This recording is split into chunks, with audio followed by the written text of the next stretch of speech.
For me, making sales social is just me being able to be out there, to love on people, to show them what's possible for them. When they thinking about their dreams of how they want to be on ABC, NBC, CBS, and Fox, I like to approach them from a human being perspective. Welcome to the Making Sales Social podcast, featuring the top voices in sales, marketing, and business. Join Bryn Tillman and me, Bob Woods, as we each bring you the best tips and strategies our guests are teaching their clients, so you can leverage them for your own virtual and social selling. Enjoy the show. Welcome back to Making Sales Social. I'm so excited about TeeJ Mercer, our guest today. Using nearly 30 years in Hollywood as a TV editor and producer, TeeJ was the chief noisemaker of Media Mavericks Academy, shows authors, experts, speakers, and entrepreneurs how to book themselves on outlets like ABC, CBS, Fox, NBC, and more without a publicist and without being a celebrity. Yes, you can show up on these sites. You can have a presence. Having worked on hits like The Tonight Show, The Bachelor, got some questions around that off screen, Swamp People, Shrek, The Incredibles, my favorite Disney movie of all times, Cars, and more. TeeJ is the secret weapon you need to go from the shadows into the spotlight and claim the media authority and credibility you need. Well, TeeJ, yes. I am so excited both for my audience and for me personally. Welcome to the show. Thank you, Bryn. I am so excited to come play with you today. We're going to have some fun. You know, it's so interesting to me that, you know, when I see speakers or even a LinkedIn profile that shows that they've, you know, been on ABC or CBS or NBC, like immediately there's this level of credibility that they get. And so I am really excited to talk to you about how people can do that. And I know you're going to give us some gems. But before we jump into that, we ask all of our guests the same question. What does making sales social mean to you? Well, I am a social butterfly and I'm an extrovert with introvert tendencies every once in a while. And so for me, making sales social is just me being able to be out there, to love on people, to show them what's possible for them. When they thinking about their dreams of how they want to be on ABC, NBC, CBS, and Fox, I like to approach them from a human being perspective. I know I have worked on some of the top, you know, TV shows, films, or what have you, but there are always people behind it. And so many times I find that people put like Oprah producers on a pedestal. And at the time of this taping, one of my besties' show just got renewed. Sherry Shepherd, her show just got renewed for 2 seasons. So I woke up to that news this morning. But I love her. Oh, she is hysterical. I'll have to tell her, yes, we are super excited. I spent premiere week with her.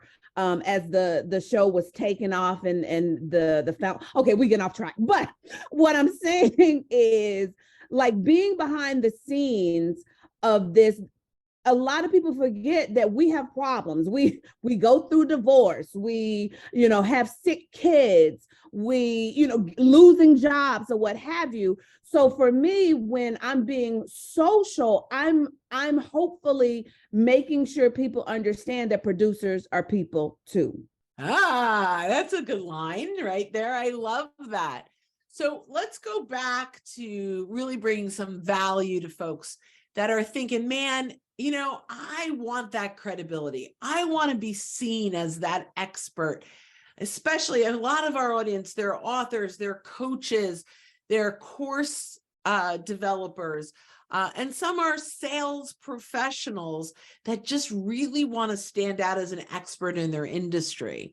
Mm-hmm. So how can media help someone get more exposure for that book, that course, or even just to elevate their personal brand? Where else can you go to get potentially millions of eyeballs on you and your genius, and it doesn't cost you anything? Wait, what? Yeah, that's media. That's absolutely media. It's a one-shot major exposure. And the next level to that is if you are a speaker or an expert that presents or what have you, when you're thinking about the fact that you can do this one spot and ABC, NBC, CBS, Fox, CW has put their name behind you, then that ups your respectability, your credibility, your authority when you are presenting yourself to be a speaker at a conference or what have you. You come in with all these media credentials, right? And so as a result of that, you get more ching ching in your bank account too.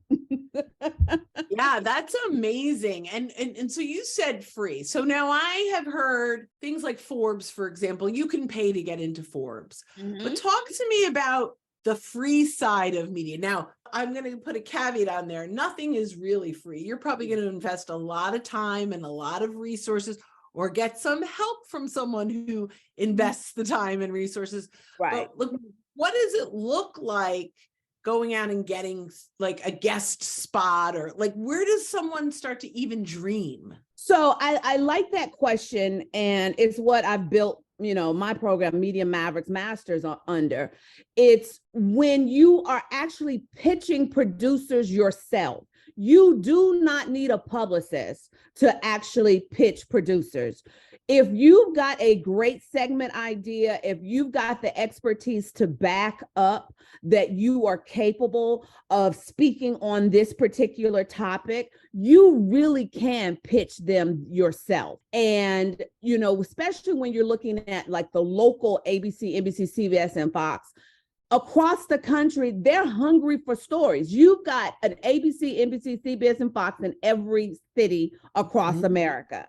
That means there's hours of programming to fill. You can absolutely pitch yourself. And here's what's one of the upsides to the pandemic, because before the pandemic, Bryn, the producers, the shows wanted you in studio. So a lot of my clients would be flying from city to city to actually, and they've booked themselves and they're flying to the city to be in the studio. However, because of the pandemic, the news didn't stop. And so now you're on Zoom doing interviews, and they still have not gone back to being completely in person. So you really can be sitting in New Jersey doing an interview in Los Angeles. Exactly. So, and you're still getting the credibility. Now the preference, obviously, for visual purposes, and you want to use it for your sizzle reels and things like that, you want to be in studio. But if you are looking just for the authority, you can be pitching across the country because they're still open to virtual interviews. Wow. I mean, that's a huge opportunity. So you're not really limited to your local markets. Absolutely not. And that's the key thing that I teach all of my media mavericks, that no, and more importantly, I would add this, Bryn, that if you've never done television, I don't want you in the big market. So New York is number 1, LA's 2, Chicago's 3, Philly's 4, Dallas is 5, and so on and so on and so on. And not as a ranking, but just as a size. Keep in mind that Good Morning America, like, is an ABC show. The ABC affiliates, the Good Morning America is watching the ABC affiliates, and they're watching the top larger markets. So you don't want to actually, if you've never done TV, you don't want to go into these larger markets because you don't want to make mistakes in these larger markets. So you want to go into a market like Albuquerque, New Mexico, Palm Springs. It's a beautiful city. Yes, it's absolutely beautiful. I've done an NBC segment for them. And so you want to go into those cities because you're getting the expertise and the experience, but you're also doing what I call go for the logos. You're earning those logos as well. So it's a dual purpose. Now, on the flip side of that, if they call you, if an ABC New York calls you, you don't turn them down. You get some TeeJ in your life and let her help you get ready for the segment. But it's really tough, Brenda, to talk in 3 to 5 minute sound bites. And that's what you have to do, because the not 3 to 5 minutes sound like a segment is 3 to 5 minutes. So you don't have time to dilly-dally. Right. You've got to bring your best fast. Yes. And you have to be able to answer those questions on the fly. You don't get to think. So yeah. So well, it's not it's not that you don't get to think. And I want to make sure that people understand that anytime that any of my clients book themselves, they send suggested questions. Bryn, did I not send you suggested questions? yes, you practice what you teach. Because here's the thing, Brent, you don't know my brand like I do. You don't know the ins and outs of my brand. So I'm not going, if I want to make sure I serve your audience, I give you suggested questions. Now, you know your audience, so the decision is, the final decision is up to you. But I often have had clients that they send the suggested questions and the producer, the host just goes right down that list. And they've practiced their sound bites. Magic. Yeah. So yeah, you sounding effortless takes effort. So you're going to practice what you're going to say, but none of my clients are allowed to just wing an interview. They send suggested questions. Now they're prepared, they're experts. So if they go, if the host goes off script, that's fine. But for the most part, I would say 85% of the time, the producers stick to the script of the suggested questions. Okay, so that's a mic drop moment for anyone, whether it's a podcast or ABC, NBC, right? Mm-hmm. CBS. That's brilliant. Guys, listen to that. You've got to be prepared, and you have to help the interviewer with the right questions. I love this. So number 6, that makes them a wealthy, not a wealthy, but that makes them a welcomed guest, because the producer doesn't have to work hard. Like my clients get invited back because because I am a producer, I show them how to produce the segment for the producer. So it always ends up where, what else you got? When do you want to come back? You made their job easier. Yeah, you've made their job easier. And they don't have to they don't have to do a whole bunch of research or trying to figure out what the questions are, because you've handed it to them on a silver platter. Oh my gosh, I'm loving this. Okay, so number 6 on your list of questions is my next one. Can you share a few secrets about getting booked in the media? Yes. So one of the biggest secrets, I'm not going to just share a few, I'm going to give you the biggest, is called newsjacking. And newsjacking is the art of inserting your brand, your expertise, your knowledge into the media based on hijacking a current event, a breaking news story, a trend. So, for example, what just happened recently with the NFL and the football player who had to be the heart attack. Right, the heart attack. Last name. Darren. Yeah, I can't think of his first name. So if you are an expert in these kind of injuries, you should be pitching your ABC, NBC, CBS, and Fox and explaining and pitching. I'd like to come on and explain what's really happening. I would like to explain or answer questions for your viewers on, the kind of injury he had. Newsjacking is when you even take, a social media trend. So for example, when a few years ago, the one that comes to mind immediately is when we found out the aging app that was going around on Facebook, where people were, aging themselves, and you can see what you look like at 80 or 90 years old. They were aging themselves, and we found out that the app was owned by a Russian company. Well, I sent out a newsjack alert and suggested to my social media experts, to my cybersecurity experts, even to my parenting experts, hey, somebody needs to do a pitch around what parents can do to protect their kids from apps that can harm them, like what parental controls need to be engaged on these apps. In less than 24 hours, one of my experts got booked. That's amazing.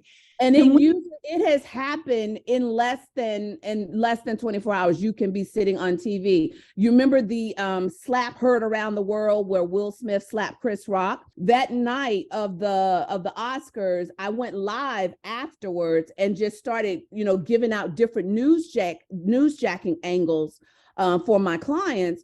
And one of them, who had pitched CBS before, never got a call back or email back. She pitched them an angle that I suggested. She is a psychologist, I believe. And for the first time, she got a call back, and she was sitting and doing a CBS interview from her living room the very next day. That is the power of newsjacking. That's amazing. Do you recommend that people put Google alerts out, or that so they're waiting for topics to hit? Absolutely. You want to keep your nose to the ground of sniffing out a story. And one way to do that is a Google alert around your, lane of expertise. However, when it comes to newsjacking, you may have to get a little creative with it, so it may not be directly in your lane of expertise. So for example, one of my clients, she was one of my VIP clients, so I booked her for this. She is a hair loss expert, right? And when the first Black Panther came out, you remember the bald head, warriors. There was a scene in Black Panther where they put on wigs to go in and do the fights. They put on wigs to blend into the casino so that the Europeans wouldn't know that these were the Wakanda warriors. However, when the fight broke out, they ripped their wigs off and put it down. So I sent, on her behalf, I sent out a pitch that said Wakanda warriors are ripping their wigs off by choice, but 46 million women have to wear wigs by force. Oh my God, that's brilliant. One pitch, Bren, got her ABC, NBC, CBS, and Fox in 4 different markets, that one pitch. So yes, Google alerts work, but you still have to be looking for creative ways to attach yourself to a trend. Oh, TeeJ, you are brilliant. This is so exciting. It really is. And I want to ask a couple more questions, even though we're over our normal time frame here, because there's a few things that I really want to know. What are some do's and don'ts to getting publicity for my brand? Okay, so one of the biggest don'ts is do not think of the media as you going on and promoting. No producer is just going to hand over their platform to you without them thinking about, but how does this serve my audience? So I like to frame it around what's in it for them. Do not be tuned into channel WIIFME. What's in it for me? Tune in to WIIF TV, TLTR. What's in it for the viewer? What's in it for the listener? What's in it for the reader? So when you're coming from a perspective of, you want to get exposure for your book, but what problem does your book solve? So never approach a producer with, hey, I want to come on and promote my latest book. No, they are not interested in that.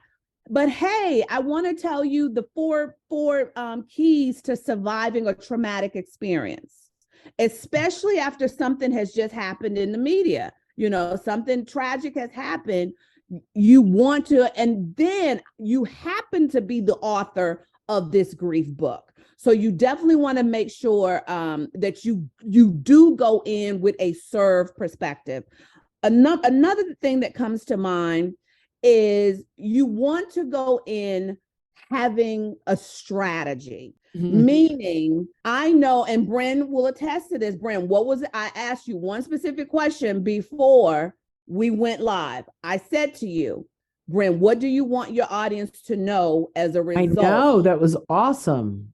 So in my head, I need to make sure I serve Bren's audience. It doesn't matter, that I have one agenda. I'm there to serve. So you make sure you're going in with a strategy to communicate what it is the audience needs to know, but also bringing the audience back to you so you can continue to serve them. And then the last thing I would say as a do and don't is don't think of it as an interview. Think of it as a conversation. And because if you think of it as an interview, especially when you're on one of these bigger platforms where it's millions of people tuned in to ABC that morning, it may freak you out that, oh my God. But if I'm thinking, oh, I'm just going to go have a conversation with my girl, Brent, and all these millions of people get to eavesdrop, but I'm just here talking to her and answering her questions. That shifts the focus from you being out in your head and thinking about the millions of people to just being present with Brent. I love this. I mean, this is so powerful. Okay, so the last thing I'm going to ask before the last thing, which is how can people work with you? That is the most important thing. But before, one last question. How do people crush these conversations, these interviews? How do they go out and do so well that they get asked to be on lots of other things? One word, you show up with SPUNK. SPUNK. And SPUNK is an acronym. So I'll break it down for you. You want to show up making sure you have S, and my mind just went totally blank. But you want to show up knowing you will serve the audience, right? And we talked about that. Mm-hmm. P, you want to show up prepared, not prepared in the sense of making sure you look cute, but prepared in the sense that you have practiced your sound bites of speaking in sound bites over and over and over again. You want to go in with an understanding that this is not a monologue. I'm here to converse with Bren. I'm here with the understanding this is her show. I am a guest. I need to serve her audience. And then in nuggets of your expertise. You don't have the time to give it all. So you have to speak in sound bites with your nuggets of expertise. And SPUNK is a nugget of expertise. And then K, show up knowing you earned it. I don't care if you pitch them or they pitched you, you still show it up with knowing that you earn the right to be there. You have earned your expertise, whether it has been through education or life experience. And so you show up in fullness of who you are. There are more nuggets in this. There's more spunk in this interview than, I'm sure the listeners right now or their mind is blown. So before I ask you the last question, Damar Hamlin came to my brain as the gentleman who had the heart attack on. I had to just because I just had to. I knew it was Hamlin. I just couldn't think of the first name. Yeah, Damar Hamlin. Anyway, and he's doing fine. So I'm thrilled. Okay. For everyone listening, everyone listening that wants media exposure, you need to at least follow TeeJ. If not, take one of her classes. Talk to me a little bit about how people can work with you and next steps to connect with you. Actually, I walk what I teach, so I serve. So if you go over to newsjackthat.com, it will give you the opportunity to download my free guide on breaking down newsjacking to the nth degree, so that you have a better understanding, because I don't have time to give it all because I'm only giving nuggets of expertise now. But you can go over to newsjackthat.com and download it, and you can just take off from there. Wonderful. TeeJ, I had so much fun. This was selfishly one of my favorite interviews because my mind is going. So after the show, send me some information on your course because I think we could use it. Thank you. Thank you. Thank you. Thank you. You are fabulous and have so much fabulous spunk. Oh, thank you. Thanks for having me, Bren. Oh, my pleasure. So for everyone listening, when you are out and about, don't forget to make your sales social. Thanks for watching, and join us again for more special guest instructors bringing you marketing, sales training, and social selling strategies that will set you apart. Hit the subscribe button below to get the latest episodes from the Making Sales Social podcast. Give this video a thumbs up and comment down below on what you want to hear from us next.